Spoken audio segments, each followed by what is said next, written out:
Hello there, future Britain, and welcome to your quest for a passport. In our very first explainer, we're jumping straight into two key chapters from the Life in the UK test. First, the core British values, and second, the surprisingly tricky question, what exactly is the UK? Right, let's get you that passport. Okay, let's be real for a second. Studying for a citizenship test can feel like a total drag.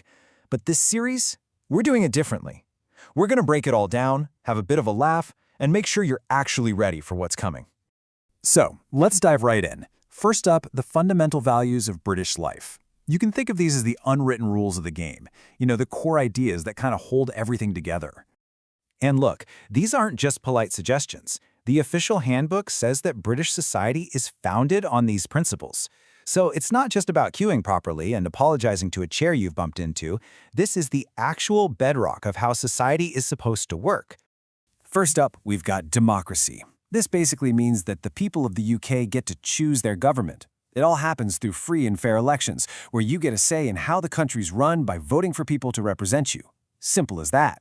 Next, the rule of law. Now, this one is absolutely crucial. It means that nobody, and I mean nobody, is above the law.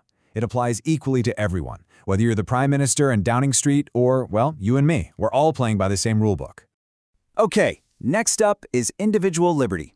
This is all about your right to live your life as you choose, with a whole bunch of freedoms. Of course, it's not a complete free-for-all. Your liberty is protected by law, but it comes with the expectation that you respect the laws and the rights of other people too.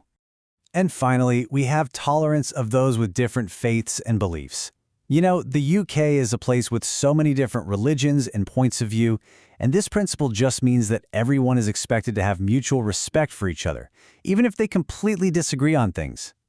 So the really important thing to get is that this all works like a two-way street. It's kind of like a deal. Let's take a look at what the UK offers on one side of the bargain and what's expected from you on the other. So, on the UK side of this deal, you get some pretty big perks.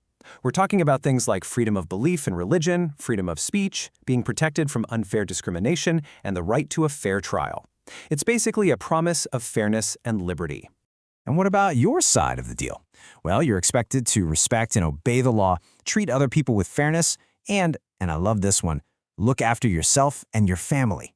Yep, the government actually wrote that down in the handbook, just in case you were planning to forget. And the handbook makes this final point crystal clear. This is completely non-negotiable. There is absolutely no place in British society for extremism or intolerance. Unless, of course, we're talking about an intolerance for people who cut in line. That's pretty much mandatory. All right, take a deep breath. We're moving on to our next section, Geography for the Brave. Seriously, if you think you know where Great Britain is, prepare to question everything you thought you knew.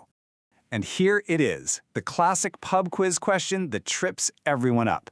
The United Kingdom versus Great Britain. They sound the same, people use them interchangeably all the time. But, and this is a big but, they are not the same thing. This slide lays it out perfectly. Great Britain is the big island, right? That's England, Scotland, and Wales. The United Kingdom, or the UK, is Great Britain plus Northern Ireland. So the UK is the political country, while Great Britain is mostly a geographical term. Sorry, Northern Ireland, you don't get to be in the Great Club. And just when you thought it was safe, there's the extended family. You've got the Crown dependencies, like the Isle of Man and the Channel Islands. They're connected to the UK, but they aren't actually part of it. Then you have the British Overseas Territories, like the Falkland Islands. They're kind of like the cousins you invite to the wedding, but seat at a table in the back. So, you think you've got all that? Let's find out, shall we? It is time to run the practice gauntlet, where it will hit you with some actual questions from the test. Let's see how you get on. Question 1. Which of the following is a fundamental principle of British life? Is it A, terrorism, B, communism, C, dictatorship, or D, democracy? The answer is, and I really hope this is obvious, D, democracy. Spoiler alert, if you picked A, B, or C, maybe just pause this and have a little think. All right, question 2. Which of these is not a fundamental principle? Is it A, treating others with fairness, B, looking after the environment, C, driving a car, or D, looking after yourself and family? The answer here is C. That's right, owning a Ford Fiesta is not yet a constitutional right. Maybe one day. Question 3, the big one. True or false, Great Britain and the United Kingdom refer to the same area? The answer is, of course, a big fat false. And just a little pro tip, if you get this wrong in a pub in Belfast, you might want to make a quick exit. And for our last question, pay attention, you need to pick 2. Which of these are responsibilities of a UK citizen? The correct answers are A, look after yourself and your family, and B, vote in elections. As much as we all wish it were true, going to the cinema is not yet a civic duty. And there you have it. You have officially survived the first leg of your quest. Seriously, well done for getting through all those values, principles, and some genuinely tricky geography. So, how did you do? Did you pass the quiz with flying colors, or are you still frantically Googling where the Isle of Man is?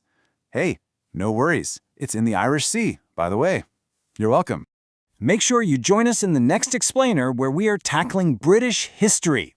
We're starting way back with the Stone Age, which is coincidentally around the time some of our plumbing seems to have been invented. Be sure to like and subscribe to continue on your path to becoming a true Brit. See you next time.